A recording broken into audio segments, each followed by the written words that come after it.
नमस्कार, बहुत स्वागत है आपका। आप देख रहे हैं कच्चा चिट्ठा। आपके साथ हूं मैं लवीना राज। सबसे पहले बात अमेरिका और ईरान की करेंगे। परमाणु कार्यक्रम पर बातचीत के दौरान ही अमेरिका ने ईरान पर बहुत बड़े हमले की तैयारी कर ली है। अमेरिका के 80,000 सैनिक ईरान पर धावा बोलने के लिए पूरी तरह से तैयार नजर आ रहे हैं।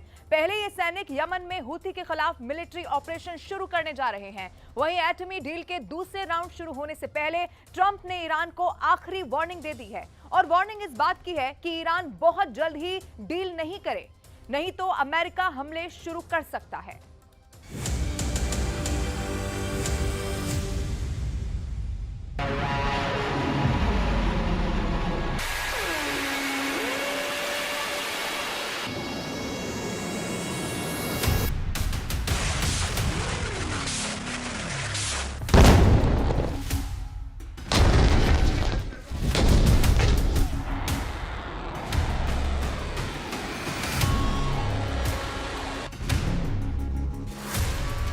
ईरान समर्थक हूती पर ट्रंप बमबारी कर रहे हैं। ट्रंप ईरान के सुप्रीम लीडर खामनेई को बर्बाद कर डालने की धमकी दे रहे हैं। ट्रंप ने इजराइल को ईरान पर हमले की इजाजत दे रखी है। ट्रंप एक ही बात बार बार कह रहे हैं कि ईरान को एटम बम नहीं बनाने देंगे, लेकिन ईरान ना तो डर रहा है और ना ही पीछे हट रहा है, ना ही एटम बम बनाना बंद कर रहा है। आखिर ईरान किसके दम से ट्रंप से टकराने का जोखिम उठा रहा है? खाड़ी में जारी अमेरिका का बारूदी तहलका ईरान के लिए सिर्फ तमाशा है।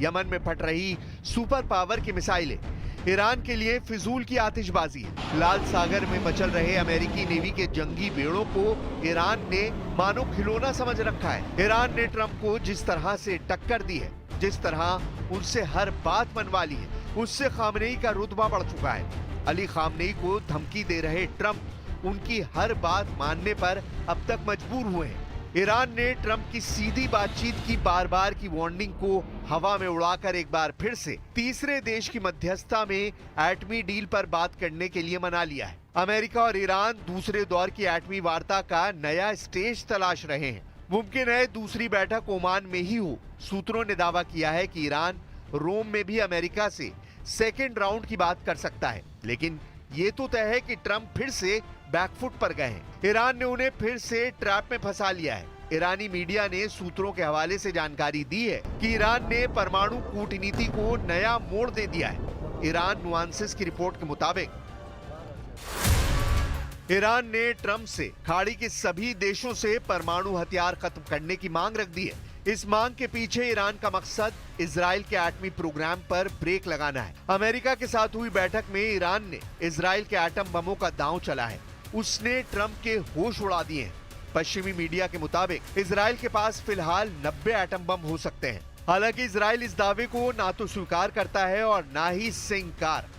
ऐसे में इजराइल के पास कितने एटम बम हैं, इसकी सही जानकारी किसी के पास नहीं है, मगर ये बात पक्की है कि इजराइल एटमी पावर है।